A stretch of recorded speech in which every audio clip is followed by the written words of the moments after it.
A flurry of reports over the weekend puts Miami's pursuit of superstar Damian Lillard in serious jeopardy. What's the latest buzz and what does it all mean? Does Miami still have a chance to land their whale? And what other teams are involved? We break everything down and give you our predictions on what's going to happen on today's Locked On Heat. You are Locked On Heat, your daily Miami Heat podcast. Part of the Locked On Podcast Network, your team every day.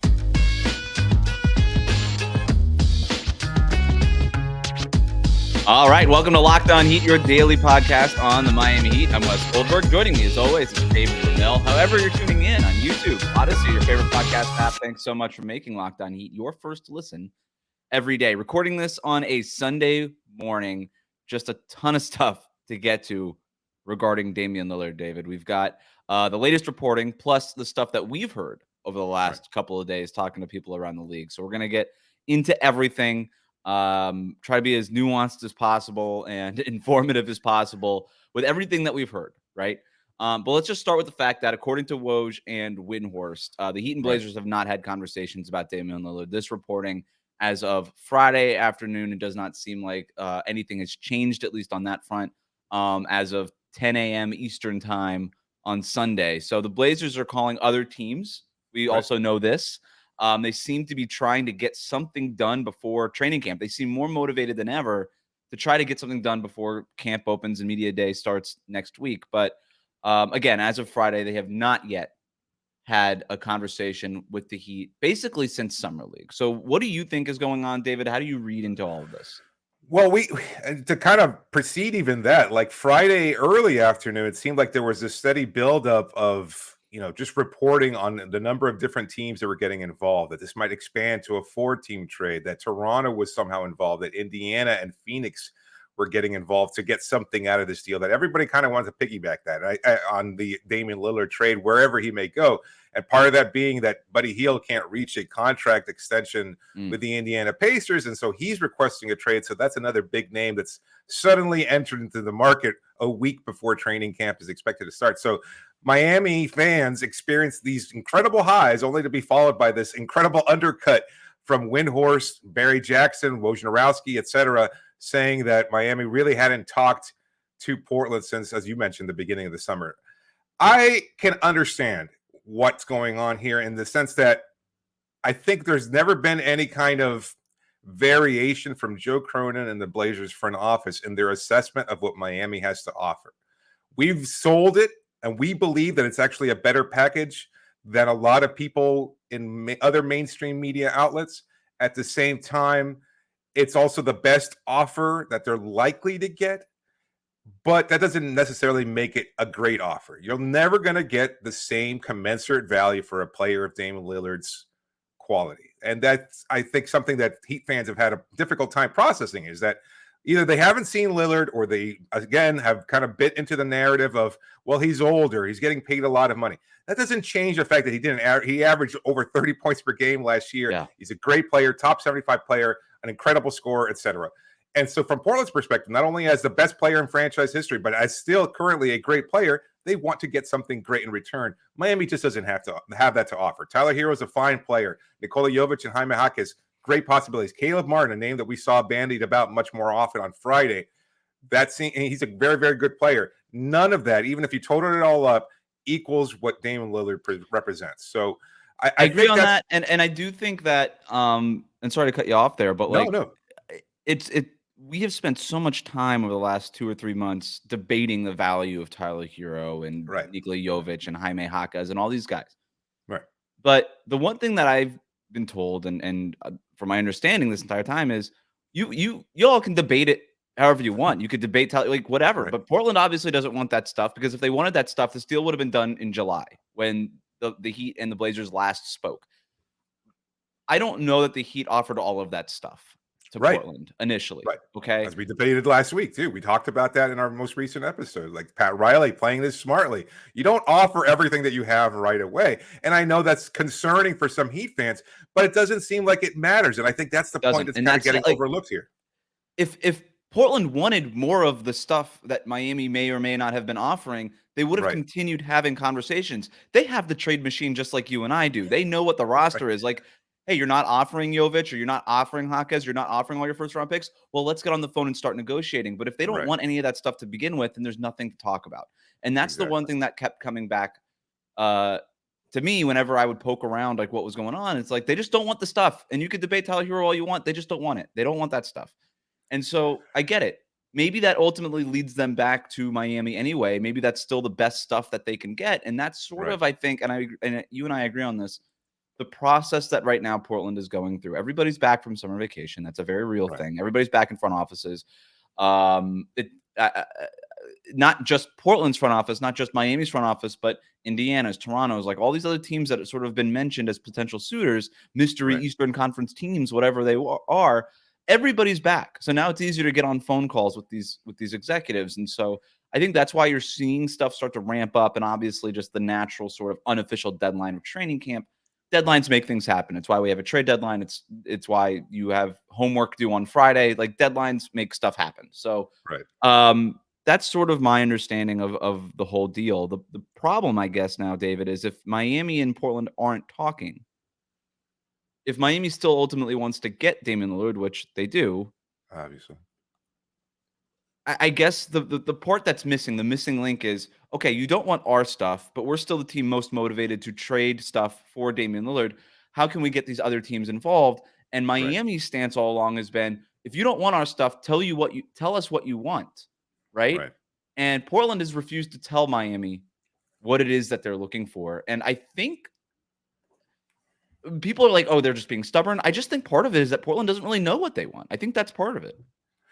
I don't know that they're fully aware of they're maybe not necessarily fully aware of what's available to them. But again, I don't think Cronin has ever masterminded a huge multi-team complex trade, Oh, of which course not. just He's seems new. likely. Yeah, Yeah. which seems likely to develop. And that being the case, there's a way, and Pat Riley is very well familiar with this, having manufactured the largest trade in NBA history, right in the 2005 season, before the start of the 2005 season. So Yeah. I 5 think teams. there's Teams exactly. that didn't even know that they were involved in the trade. Like, wait, we're in this? Like, it was Right. crazy. Yeah. Right. So I think that's what the takeaway here for Heat fans is that Miami is still very much into it. The reporting that came out on Friday saying that the two teams haven't talked is because Joe Cronin didn't come back from vacation in late August, early September and said, Caleb Martin, they've got Caleb Martin on the roster. They already know who's available. They already know who Miami has. There's no shock and surprise there. It's And just stuff about, did as you change said. since July in here, like the Buddy Hield thing that you mentioned there, right? Right. Like that's new. Right. That's a new development. Even like the Giannis stuff, like they're not trading Giannis for Damian Lillard, obviously, but that has ripple effects that kind of change the market a little bit. So Cronin getting on the phones, being like, all right, let's just see what's been different, not just with Miami, not just with us, but just across the league over the last 2 months, and just see if something shakes loose. I also think that there's quite a bit of pressure on Cronin to get as much as he can, not just from Portland fans, but just as somebody who's new to his job and trying to keep that job, but also just sort of like that small market versus the big market thing. I think that there is a little bit of reluctance to trade Dame to the one preferred destination by them. And I think there's a little bit of pressure on Cronin to find the best deal, or at least, at the very least, David, act like he's been trying to find the best deal. And I'm not saying that these calls to other teams are just him pretending and that he'll just like he's just ready to trade Dame to Miami, but at least do the due diligence and make it very loud and clear and leak it to these reporters. I am calling all these teams. So if I do ultimately end up sending Dame to Miami, it's because it was the best offer available. Indiana couldn't beat it. Toronto couldn't beat it. Milwaukee couldn't beat it. Like whatever teams have been involved, they couldn't beat it. This is unfortunately, maybe for us, the best offer on the table. So we got to take it. And now we're going to do right by Dame, and they'll spin it that way. Right. No, I think it's 100% correct. I think you look at it from that perspective and say, look, that's why more teams are involved. So that maybe a team can add just a little piece or another pick or another player of value, or take on, in some cases, we've heard reports that Phoenix likely to take on Yusuf Nurkic in exchange for DeAndre. And if somehow, look, and Portland's never going to win this trade. That's bottom line. But if Portland can get a young center and DeAndre, if they can get DeAndre Ayton, Jaime Jaquez, 4 first-round picks, and unload Yusuf Nurkic and Damian Lillard, that's a win-ish type deal for Portland. And that's the whole I was point. telling this. I was telling this to somebody the other day on Friday when I was kind of making the rounds there, and I was like, if they can trade Nurkic for Ayton, that's a win. regardless of what. Just send Damian Lillard anywhere. Send him send him to anywhere. Send him to Paris. It doesn't matter. Like if you could swap Nurkic for DeAndre Ayton, and I know Ayton has his warts and all this stuff coming out. But he fits their timeline. He fits their timeline. He's incredibly talented. This is the former number 1 overall pick, and Nurkic, who has a negative, like you can't trade Nurkic for peanuts right now because of that contract and his injury history. But if you could swap him for Ayton, like you've already won the trade in my mind. But obviously, that's the blue chip prospect that they've been looking for that exactly. Miami doesn't have available, which is why more teams are involved. So, and I think to kind of add to this also, others like Brian Windhorst and Barry Jackson kind of confirming that Miami hasn't been desperate. That doesn't mean that they're not interested in acquiring Dame. Obviously they do. But you don't go in there again and give up everything that you have and just throw all your chips on the table right away. It's all leverage. It's all leverage, negotiation. It's a lengthy process because of the summer break and the hiatus. But now things are ramping up. It's going to take place. And we'll talk about where Miami winds up, who winds up with Damian Lillard later on in the show, as well as some of the other teams involved, because it's getting big. There is one team. There is one team I think the Heat should worry about. One team. We'll tell you who it is next. But first, let's take a break and hear from our sponsor. Today's episode brought to you by DoorDash. If you love the convenience of getting what you want right to your door, DoorDash got you covered with grocery delivery. You can stock up for the week or order last-minute cravings conveniently. You want something to eat from your local restaurant, DoorDash has you. If you want a pub sub or a rest of your groceries for the week, you just haven't had time, you got a late night over the weekend or something like that, you don't know exactly what you want, you just want to be able to take care of it without having to leave the comfort of your home, DoorDash has you covered. When I don't know what I want, I usually get a pub sub. It's like my default. Like, what do I do? Just get the pub sub. Obviously, the chicken tender thing is great. I've ordered that from DoorDash. But don't sleep on like that boar's head. Just roast beef, turkey. Like, let's go. Like, all of it's great. And then you want, like you're there at Publix anyway. You say, you know what? I need this for the rest of the week. Your fruit, your staples. Yeah, whatever you need. DoorDash has you covered. So go get 50% off your first DoorDash order if you go up to $20 value when you use the code LOCKEDONNBA at checkout. That's a limited time offer and terms do apply, but you get 50% off, a $20 minimum subtotal, and 0 delivery fees on your first order when you download the DoorDash app in the App Store and enter the code LOCKEDONNBA. Don't forget, that's the code LOCKEDONNBA for 50% off your first order with DoorDash. It really does work well with Publix. I know that from experience. Thanks for making Locked On Heat your first listen every day. Make sure that you're subscribed on YouTube and on your favorite podcast app. It's Damian Lillard time, baby. Like, it's gonna, every update, every little thing, we'll have it for you here on Locked On Heat. Hopefully, until ultimately something happens here. But let's talk about some of these other teams involved. We hinted at some of them in the first segment, but I just really want to go through some of the stuff that we've heard, not just out there that's been reported, but just some of the stuff that you and I have heard talking to people too. You mentioned Phoenix there, and I teased there was one team that I'm worried about. I'm not worried about Phoenix stealing Damian Lillard. They've kind of got their stars set. They're now trying to make moves on the margins. The thing about Phoenix, I think that they would very much like to be a part of this. Yes. They seem very motivated, and not just now, but over basically since July. I don't know what it is with DeAndre Ayton. They just want to try to get rid of him. He is like the new John Collins, right? The new Miles Turner. It's like he's just going to be, and he is so talented. I just don't really understand it, but that's for Locked On Suns to figure out. There was friction with Monty Williams. He's now in Detroit. Yeah, Frank Vogel took over. Maybe Chris Paul. He's gone too. I just don't get it. Yeah, so it doesn't matter either way. It looks like Phoenix is looking to move on, and we know of the connection between James Jones, the general manager of the Suns, and Miami, of course. Don't sleep on that. So, yeah, that seems like it's expanding to a 14 trade. The James Jones part of it. Okay, go ahead. No, what I heard, it was, again, before the growing sounds coming from Toronto, it was going to be a 4-team trade involving Portland, Indiana, Phoenix, and Miami. With Miami sending out Caleb Martin to Phoenix, taking on Dame Lillard, of course, Buddy Hield possibly coming over from Indiana, and then Kyle Lowry and everything else being sent over to Portland in exchange for Lillard. So that's how it was going to get. Indiana gets Tyler Hero, a complimentary scorer, Caleb Martin goes to a win now situation in Phoenix, and of course Portland rebuilding, but they get their young star potential in Ayton. They get some other nice complementary players and picks and everything else that you need during the rebuilding process. So that's kind of the small framework. Part, like TJ McConnell probably going to Phoenix, right? Exactly. That's kind of the framework of what we've been hearing on Friday afternoon, and then all of a sudden we start hearing growing buzz from Toronto as the team likely to get in on the Dame Lillard sweepstakes. So and that's where it kind of threw everything off. Toronto's a team that I would worry about if I'm a Heat fan. Absolutely. To close the loop on one Phoenix name, right? Before we get to that, the part that I don't, because I'm here, I heard the same exact stuff that you heard about Phoenix and Indiana and all these things with Miami potentially being involved. If the Heat and the Blazers hadn't talked, though, that's my confusion there, is how is that framework kind of being discussed? Right. And look, I don't think anything was ever offered, but the word offer is very vague, and I don't think it works the way that a lot of fans think it works, that both teams get on a trade machine. Like, it's not like NBA 2K where you just like, do you want this? Yes. And then you like, and then it either goes through or it doesn't, like after a push of a button. But these teams can talk about frameworks without Miami on the phone. Like I said, They have the trade machine just like everybody else. They'd be like, look, obviously the Heat want Damian Lillard.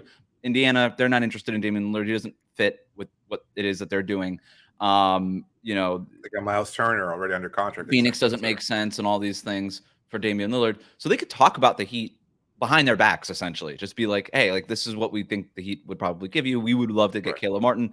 And that's worth mentioning about Phoenix. Again, I think they would very much like to be part of a larger deal that gets them they don't want Nurkic for DeAndre Ayton. They want, I guess, again, I don't really understand it, but it appears to be the case that they want to shed DeAndre Ayton. They're worried about him being able to anchor Frank Vogel's defense at the center spot. They're worried about him not getting the touches with so many stars on the court, but they don't want it for Nurkic. They want Nurkic plus other stuff. If they could turn, in their mind, Ayton into 2 or 3 rotation players, and in this case, if it's Nurkic, Caleb Martin, and somebody like TJ McConnell, who's sort of a traditional point guard that they don't really have on the roster, he would be a backup, but like still.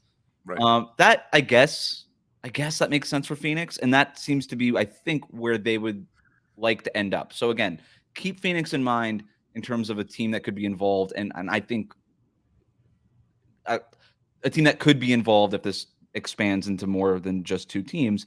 But let's talk about Toronto, though.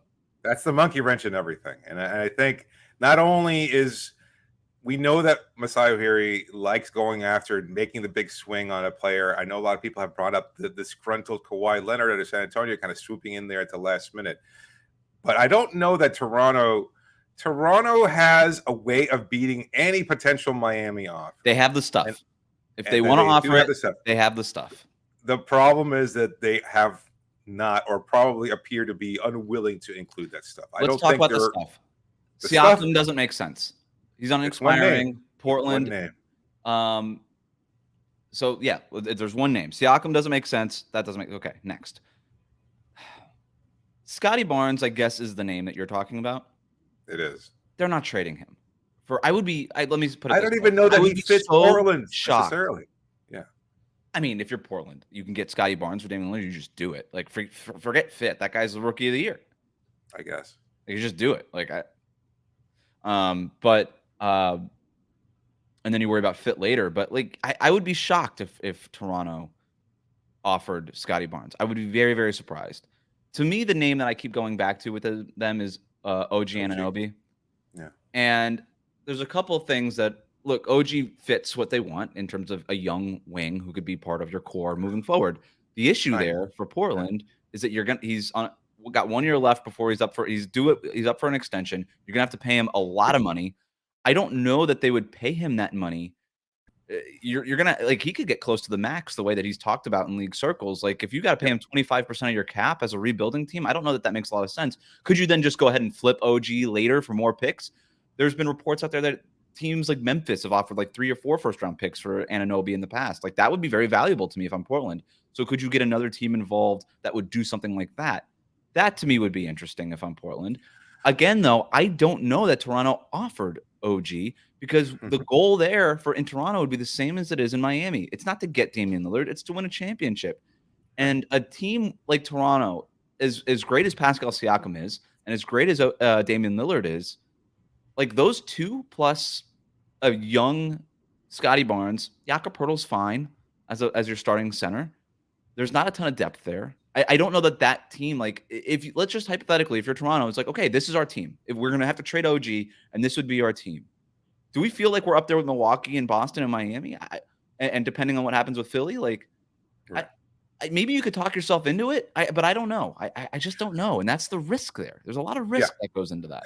No doubt. I think that the name most likely to get traded out of Toronto would be Scotty Barnes, right? Like in terms of that championship window, OG helps you much more clearly playing in complement.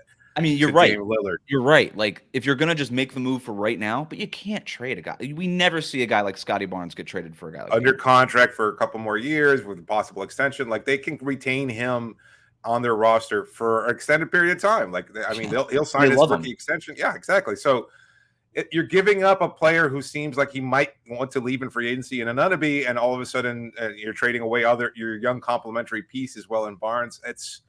It's too risky, and I think that's the part. Look, and the other part too is that they fired Nick Nurse and hired a rookie coach in Darko Rajakovic, who, by all accounts, is going to be awesome. Like, I heard nothing but amazing things about him. I remember talking to him with the Thunder years ago. When he was that was his first NBA job, right? Yeah. And then he was great in Memphis and all these things, and he had some time in Phoenix, and everything's great, but he's young, and his whole thing is like getting through to young players. So you're going to trade your blue chip young player and Scotty Barnes for just a bunch of vets. It's like, and then you're gonna. Nothing against Rajakovic. He sounds like he's going to be an amazing coach. But if you're going all in on this timeline, it would have made more sense to have somebody like Nick Nurse, who has already won a championship, as your head coach. It just seems like everything in Toronto is more forward looking. You know what I mean? Yes and no, but they have done this. Like, Nick Nurse was a young head coach who had just taken over the team. So they feel there's probably some kind of comfort in them saying, look, we've done this before. We took a chance at a player that didn't want to be here. We had another unproven coach who wound up connecting with everybody and getting them on the right page. But they also had Kyle Lowry. They also had guys that had been there a while. Siakam's he's been not there. Kyle Lowry. Yeah. But he's an all-NBA player.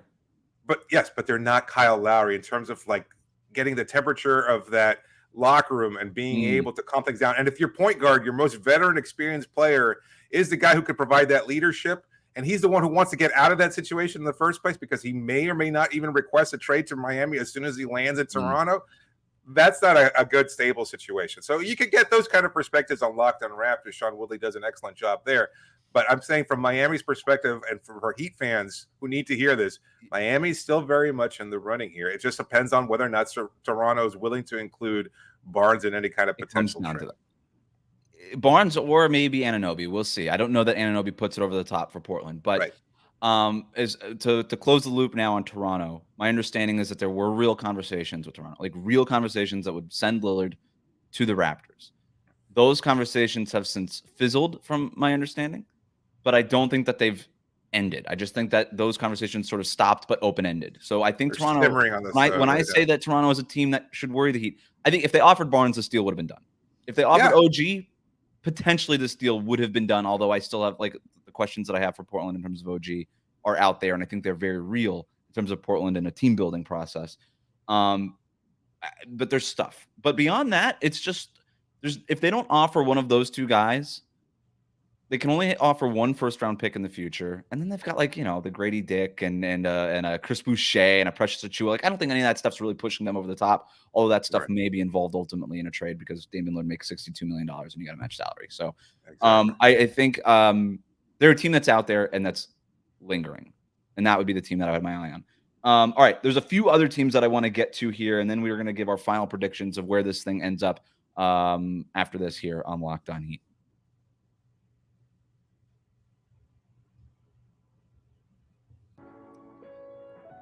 Thanks again for making Locked On Heat your first listen every day. And on this Sunday, when we're recording this, maybe you're listening to this before the Dolphins game at 1 p.m. Make sure you're subscribed on YouTube and on your favorite podcast app.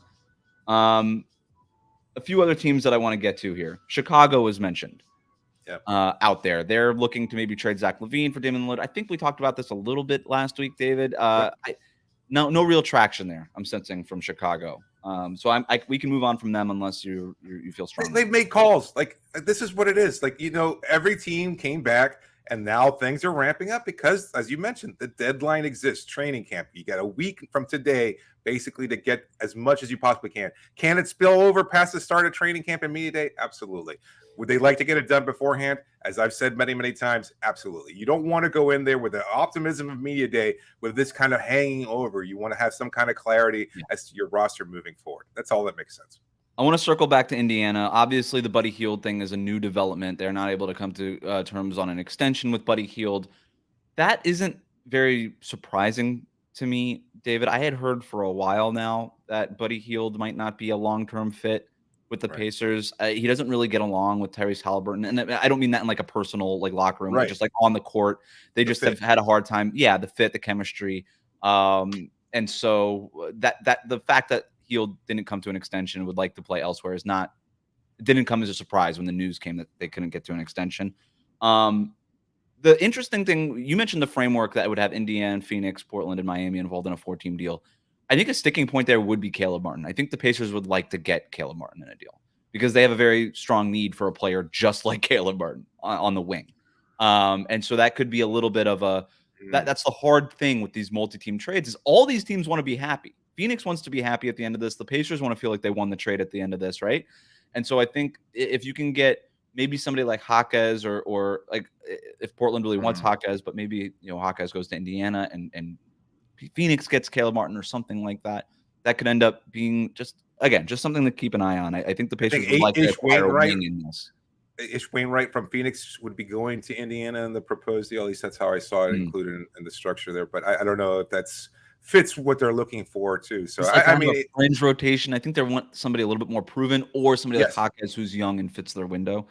I think the Pacers could, by the way, like they could be in play for a play-in spot too. So like getting a win now player would not be out of the realm possibility. Like Tyrese Halliburton is a win now player. Like he's an all-star, good to go. Like they're ready to start trying to win some games here. Which is why Hero kind of makes sense too. Like another complimentary score. There's a friendship there with Halliburton. He'd certainly be a popular player in the Midwest there. I think that's he's from Milwaukee, close enough. Speaking of Tyler Hero, a few other teams that have been out there, Charlotte, Utah, that's been mentioned over the last couple of weeks as maybe some Tyler Hero destinations. It's been out there. I haven't really heard a whole lot of stuff on those two teams. I don't know if you've heard differently. I think people sort of just throw Utah into these trades because Danny Ainge likes to get involved in this stuff. And he's probably like, it wouldn't shock me if he made calls. I don't know. I don't know that Tyler Hero makes a ton of sense for Utah. I'm not strong on the Jazz take as maybe some other people are. Yeah, no, I've heard it kind of as a distinct external kind of possibility, right? Like that Utah may or may not have called and saying, look, if you need picks, we can kick one over in exchange for Tyler Hero, which, is not necessarily a good bargain for Miami. But if that sweetens the deal in order to acquire Damian Lillard, maybe Miami might consider it. But it just seems like that's kind of much more remote than the other potential frameworks that we're talking about. Charlotte makes a lot of sense to me too, because if you can get a guy like Tyler Hero paired with LaMelo Ball, that to me makes a lot of sense in terms of your backcourt. You're probably keeping Terry Rozier in that kind of deal. Maybe you're moving on from him. It's just that's a tough contract to move around. But if you're another team that's involved in this deal and you can get a guy like a James Bouknight or a Kai Jones and maybe like a Cody Martin, for instance, or something like that, and you can kind of move those smaller, like a Cody Martin who's a fine, wing, and then have brothers ever been traded for one another in NBA history? That would be interesting if the Heat trade Caleb Martin and it's like, hey, we lost to Martin, we're gonna get a new Martin and just see how we do with this guy. Cody Martin spent a lot of time around Miami during the playoff run. The playoffs, I do think that Charlotte makes some sense on paper in terms of a team, and there are people that have been reporting Charlotte's involvement in maybe a potential deal there. So just I guess they're just worth mentioning. The final team I want to talk about are the Milwaukee Bucks because it just makes so much sense for them to make a play for Damian Lillard. Like they should absolutely, if Milwaukee is not making phone calls to Joe Cronin right now, the whole front office should be fired. Like that makes so much sense. You're worried. Giannis is giving interviews to the New York Times about, hey, I might leave if we can't put a championship team back on the court for the long term. Damian Lillard does that right now. He is awesome. I know he's 33, but for the same reason Miami wants him, Milwaukee should want him. Like Damian Lillard and Giannis would be terrifying. Fun. Like just fun, terrifying, whatever adjective you want to use, David, is fine with me. I don't know that they have the stuff to get it done. Like you have to move Drew Holiday in that deal. Where does he go? Like Portland doesn't want him. He's on a Right. 1-year contract. Whatever team trades for him would probably have to pay him or just let him walk for nothing. And then at that point, why are you trading for Drew Holiday unless you're making like a win now move? Does a team like Philadelphia make sense if they're trying to lose Harden? If they move Harden, Drew Holiday can go there. I'm just spitballing here. I've got nothing on Philadelphia, but No. that gets so complicated. And I've spent a lot of time on the trade machine trying to figure out ways to get Damian Lillard to Milwaukee just to see if it was a real possibility, and I can't figure it out. To me, like maybe Buddy Hield is more of a thing for them since Hield wants out of Indiana. Right. I don't know that they have what it takes to get Lillard because they don't have they have like one pick way into the future, which could be valuable if Giannis leaves. Like that could be a valuable, but it's still just one pick.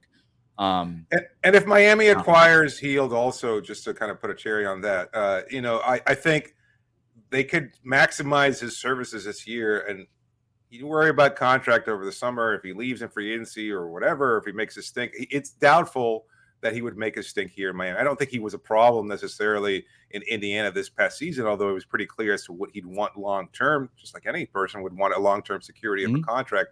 But I think it's still a good gamble. And, he's Bahamian. It's a connection here to Bahamian roots. I think it's close enough so it would be a good opportunity for him, and he would provide some much needed scoring for Miami. 3-point shooting is important. Like you mentioned, the 1-year deal, there's no long-term risk there, or you could just re-sign him, depending on how it goes. One thing about Buddy Hield, never played in a playoff game. I'd be a little bit worried about that. Defensively, can he hold up? I don't know that it's that much different from Duncan Robinson, but if you have to move the long-term contract of Duncan Robinson in a big deal and you're able to get an expiring Buddy Hield, that does make some sense there. Absolutely. There's so many moving parts here. Again, as of Sunday morning, it does not sound like Miami and Portland have had those conversations. You and I agree. It does not mean that those conversations will not happen. If anything, I feel strongly that those conversations will happen. I do. Right. Right. Like you said, you go to your imagine again. I know I've been saying it before. Maybe it's a bad analogy. You go and buy a car, right? You go to the initial dealership. You talk. You see what you get as far as the price is concerned. You know what that car provides. You know how much the dealership is willing to offer it for, at least initially. And then you go to other places. You look around. You go online at different sites. Then you go back to the original. Hey, they're offering me this for this comparable car. Can you beat this? Yeah. And that's ultimately what they're going to do. I think that Miami did make an initial offer in July. Portland didn't like it. And everybody went their separate ways, as you do over the summer. Everybody's back. I think Portland agrees with you. We would prefer to get this thing done before training camp, before all that awkwardness of having Damian Lillard in the building, and just have some clarity on your future. I think all that stuff matters. I think the key here is that that whole line about, no, we'd really like to keep Damian Lillard if we could. That's gone. They're trading him. They're going to trade him at some point. I don't know if it's going to happen at training camp or before the deadline or whenever it happens, but it feels like they're ready to move on. Where Damian Lillard goes, I guess, is our next question. Like, final prediction, David. Like, what do you think ultimately happens here at the end of the day? We've talked about Toronto, Phoenix, all these other teams. Where is Damian Lillard playing at some point next season when it's not in Portland? I don't want to answer it because I feel like it's going to provide the major jinx there, but I still think that they wind up dealing with Miami and sending him to the place that he wants to go. I know perhaps the do right by Dame things have been overstated, and a lot of people are using that as an attack on Lillard, on the Heat, etc. But I still think there's enough noise there, and I think Miami has done a great job together with Lillard's representation of clouding the market and making it very clear as to what he wants. You've got leverage from Portland using Wojnarowski and others, but I think Miami and Goodwin, Dame's agent, have done a really good job of making it clear. Look, if he gets traded anywhere else, Miami's where he wants to go. And given that, one note on that, I would hate for that to be the case. I don't think I think Heat fans would just want Damian Lillard regardless of what happens. Even if another team ends up having to be a way station for Damian Lillard and sends him to Miami, I don't want that. I really, really don't want that. If Damian Lillard gets traded to Toronto, just let him just go to Toronto. That would be the mess. If you think this is messy now, just imagine. The NBA would have to get involved. That's just, if you're the Heat, I don't think you want Damian Lillard that way. That's my personal opinion. Maybe that changes if ultimately this stuff happens. But my opinion is you don't want Damian Lillard that way. And if Toronto were to acquire Lillard, would Miami have anything that they could offer in exchange to pry Lillard out of there? I don't think so. That's the thing too. It's like if that were going to happen, maybe that would happen next summer. You know what I mean? We'd be talking about a year. And at that point, who knows what Miami's roster looks like and what, Jovic and Hero and Jaquez and all these guys end up being. I'm sorry I cut you off. You ultimately think that Lillard ends up in Miami. Is that what you mean? I do. Yes. What about you? I think I agree. I think the noise is good. I understand why it would worry Heat fans, and like I said, I think Toronto, if they want to beat Miami's offer, they can do it right now. If they really want to do it, they have the stuff. They're just not as But win now as that's as the much as a thing. win now situation as Miami is. I know that the word desperate has been used, and maybe Miami is or isn't desperate for Damian Lillard. One thing I know is Miami's desperate to win a championship in the next 2 years. That much I know. Toronto, not so much. Do they? Of course, they want to win and all these things, but like Sure. they're good, man. You got Scotty Barnes, you got Anunoby if you want to re-sign him. You got some good young players on that roster. Like you can just keep pushing forward and making sensible moves. If you're Miami, you don't really have that. You don't have that time. You've got a year, maybe 2, to get Jimmy Butler his ring, and Damian Lillard just makes so much sense for them. And they're not really a team that could be in play for Giannis, right? Like Toronto could be in play for Giannis. They could trade Scotty Barnes for Giannis if they wanted to. Like that's the stuff that Toronto needs to, in those front office meetings. That's a talking point on the PowerPoint presentation. Like this is what we're going to get through.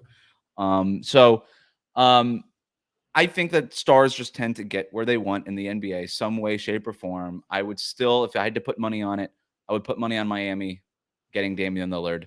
But I don't think it's the deal that's been done for months and we're just waiting for it. I think that there's very much still up in the air. So that's how I'll hedge. I agree. Okay. Yeah. Well, we'll have updates for you throughout the week here on Locked On Heat. In the meantime, thanks for making Locked On Heat your first listen every day. Hit that subscribe button on YouTube. Follow us on your favorite podcast app, and we'll catch you next time.